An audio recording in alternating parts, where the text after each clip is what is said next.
بسم الله والصلاة والسلام على رسول الله صلى الله عليه وسلم.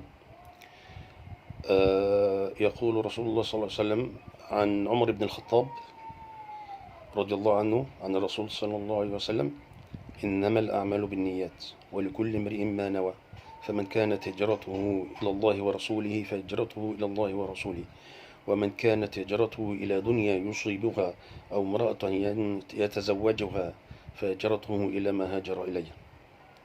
وفي رواية تانية: ومن كانت هجرته إلى الله ورسوله فهجرته إلى الله ورسوله، ومن كانت هجرته إلى دنيا يصيبها أو امرأة ينكحها فهجرته إلى ما هاجر إليه. والنكاح هنا هو الزواج، يعني الروايتين واحدة.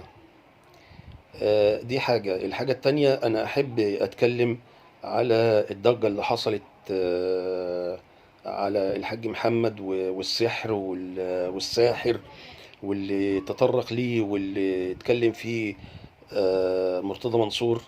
فأنا أحب أقول لك: اتق الله سبحانه وتعالى وما ترميش بالناس بالباطل، لأن الراجل راجل عامل بسيط جدا، وبيصلي إمام مسجد وحافظ قرآن.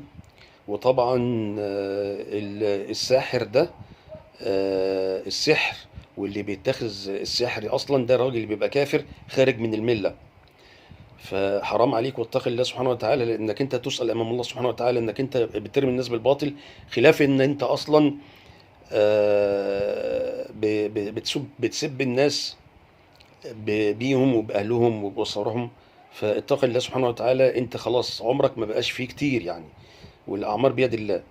فاتق الله سبحانه وتعالى، لأنك أنت هتقابل الله سبحانه وتعالى فيسألك على الصغيرة والكبيرة.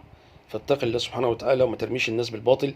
ده راجل مسكين ومن قرية مسكينة، وراجل حافظ قرآن، وراجل بيصلي، وإمام مسجد، وراجل عامل بنا. فاتق الله سبحانه وتعالى. لو هو بيفعل الأفعال دي كان نفع نفسه قبل ما ينفع الأهلي. وكان الأهلي لو هو سيد عبد الحفيظ زي ما بتقول كده وعنده ساحر وبيسحر، كان الأهلي خد كأس العالم للأندية، تمام، وما كانش الأهلي اتهزم من صن داونز 5. فاتق الله سبحانه وتعالى. خلاص يعني يعني انت وصلت لأرذل العمر، فاتق الله سبحانه وتعالى. الحاجة اللي بعد كده نتطرق إلى المباراتين بتوع اليوم. أولا مباراة النادي الأهلي والمقاولين العرب.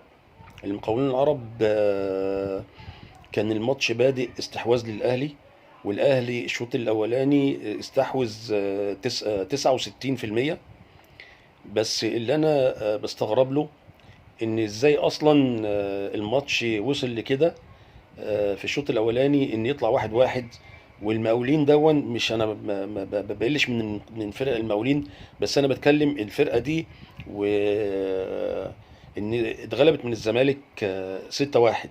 يعني الشوط الأولاني في ماتش الزمالك اتغلبوا 3-0، وفي الشوط التاني خدوا 3 تاني، وفي الآخر هم جابوا جون. فأنا بتكلم لفريق الأهلي: إزاي أصلا أنت بتخلي الفرق تطمع فيك؟ يعني أصلا أنت المفروض من بداية الأول خالص إنك أنت تخش تستحوذ، وأنت مستحوذ المفروض ما يبقاش في تهاون. دي حاجة. الحاجة التانية، ان الماتش بدأ باستحواذ الاهلي، وكورة اتلعبت من اللاعب. الكورة اتلعبت من كوكا، كورة مسقطها، استقبلها ديانج على فخده، وحطها بوش رجليه قوية جدا على شمال ابو سعود. الماتش برضو المقاولين كان متكتل وبيهجم على استحياء.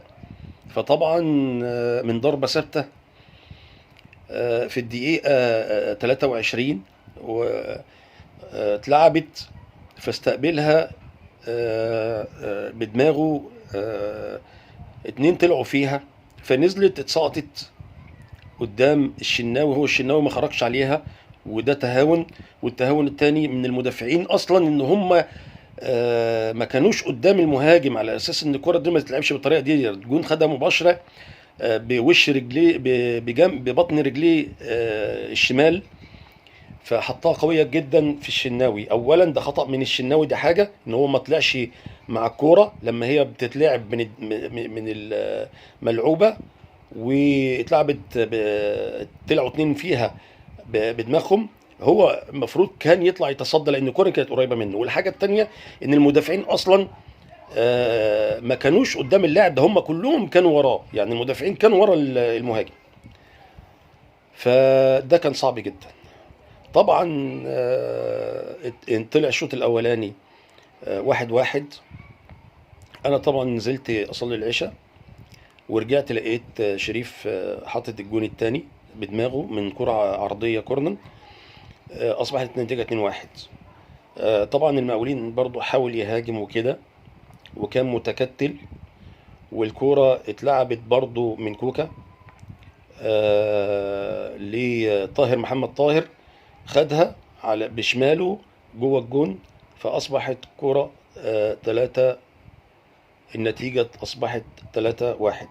طبعا الجون ده كان بالنسبة للحكم كان في شك، وكان حامل الراية رفع الراية ان طاهر محمد طاهر اوفسايد، ورجعوا للفار. الفار طبعا أكد الجون. أصبحت النتيجة 3-1. نزل كهربا وحصل تبديل، فنزل كهربا اتلعبت اتسقطت من قفشه، خدها على صدره كهربا، ودخل في وسط اتنين مهاجمين مدافعين وعرقلهم. اصبحت كده ضربة جزاء. طبعا ما فيش معلول عشان يخش يتصدى ليها، فكهربا كان بيفكر ان هو يلعبها، فهو شاور للجهاز الفني، فقالوا له طاهر هو اللي يشوطها. طبعا طاهر احنا ما كناش بنشوفه يشوط ضربات جزاء الا قليل جدا، كان التخصص بتاع معلول. فدخل ركنها على يمين ابو السعود.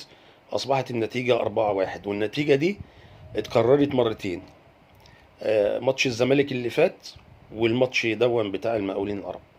ونشكر اللعيبة على مجهودهم. طبعا اللعيبه دي الصف الثاني مش كلهم طبعا، والتدوير ده جميل جدا من كولر، بحيث ان احنا يبقى عندنا بدل فرقتين يبقى عندنا 3، ومفيش حد بالنسبه لهم اساسي بالنسبه لكولر، وده كويس جدا. التدوير ده حلو جدا وكويس.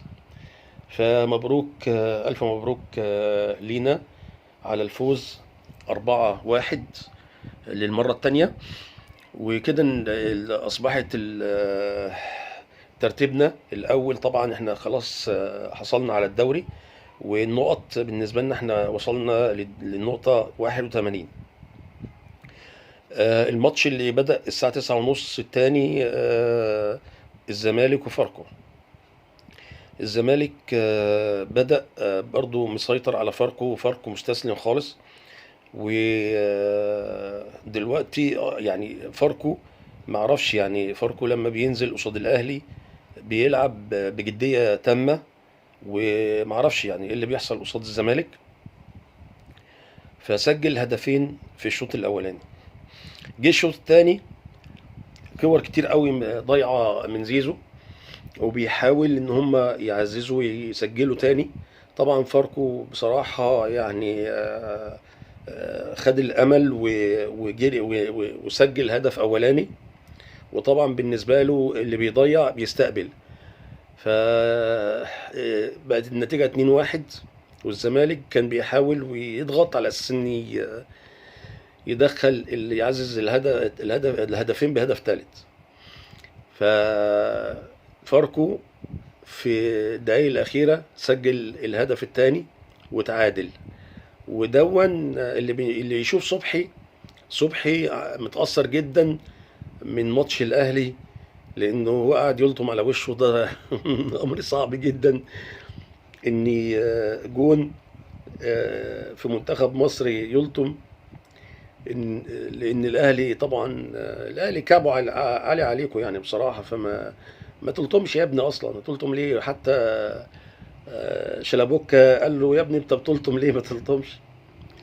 فكده يعني الزمالك بيفنش بتعادل بطعم الهزيمة، ونشكرهم على تعاونهم، وإن شاء الله بإذن الله نشوفكم في البطولة العربية، ويا ريت تشرفونا يعني قصاد لعيبة العالم يعني. ونشكركم إن شاء الله بإذن الله، ونشوفكم على خير.